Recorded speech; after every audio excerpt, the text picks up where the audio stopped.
Imagine a world where you had unlimited money, a private jet, a yacht, a mansion on every continent. Would you finally be happy?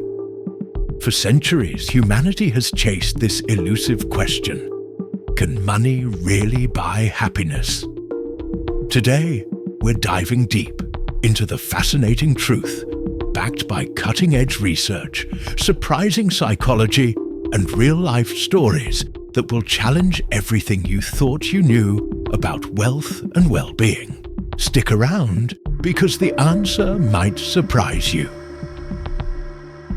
We're constantly bombarded with messages that equate money with success, freedom, and ultimately, happiness. From advertising that promises a better life through consumption, to social media showcasing lavish lifestyles, it's easy to fall into the trap of believing that just a little more cash will solve all our problems and bring us ultimate joy. But what if the pursuit itself is flawed?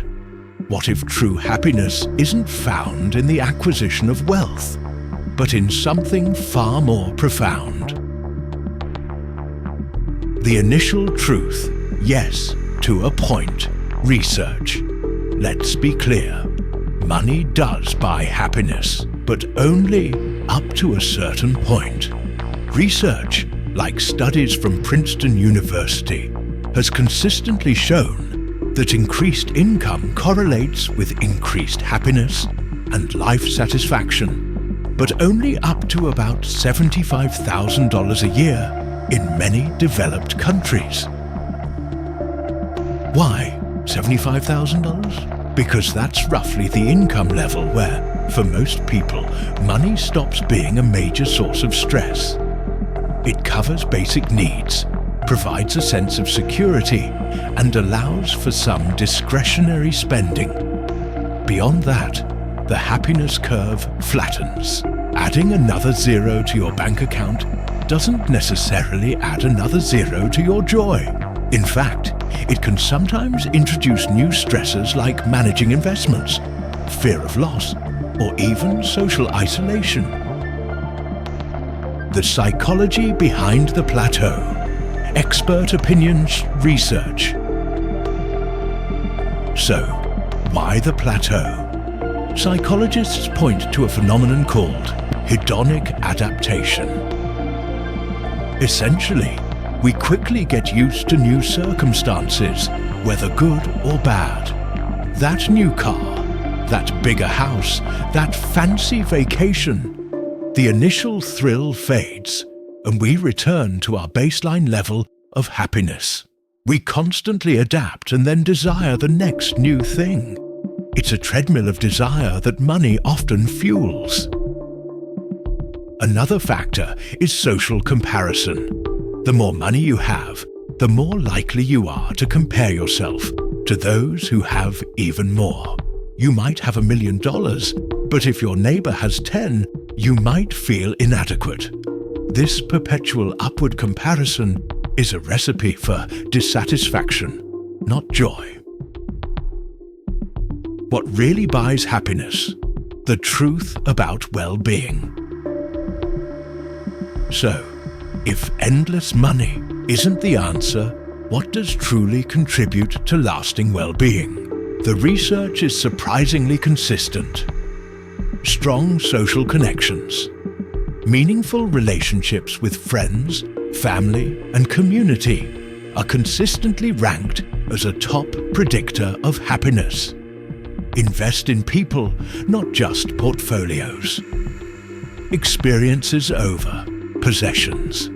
Spending money on experiences, travel, concerts, learning a new skill, creates lasting memories and stories, unlike material goods that depreciate and are subject to hedonic adaptation. Giving back. Countless studies show that spending money on others or donating to causes you believe in boosts happiness more than spending it on yourself. The act of generosity activates reward centers in the brain. Purpose and meaning. Having a sense of purpose whether through work, hobbies, or volunteering, gives life direction and fulfillment that money alone cannot provide. Health and well-being, prioritizing physical and mental health through exercise, good nutrition, mindfulness, and seeking support is foundational to happiness. Money can facilitate this, but it can't buy it outright. The takeaway: recalibrating your money mindset. So, the truth about money and happiness is nuanced. Money is a powerful tool. It can certainly alleviate suffering, open doors, and provide comfort. But it's not the destination itself. True happiness is an internal state, cultivated through meaningful connections, purposeful action, generosity, and prioritizing well-being. What are your thoughts on money and happiness? Have you experienced this paradox yourself? Share your insights in the comments below. If this video sparked a new perspective for you, hit that like button, subscribe for more deep dives into life's big questions, and share this with someone who needs to hear it. Nentase. Also, I've just launched a community poll asking, if money was no object, what's the first thing you'd do to increase your happiness? Go vote and see what others are saying. We'll discuss the results in a future video. Thanks for watching, and remember, invest in what truly matters.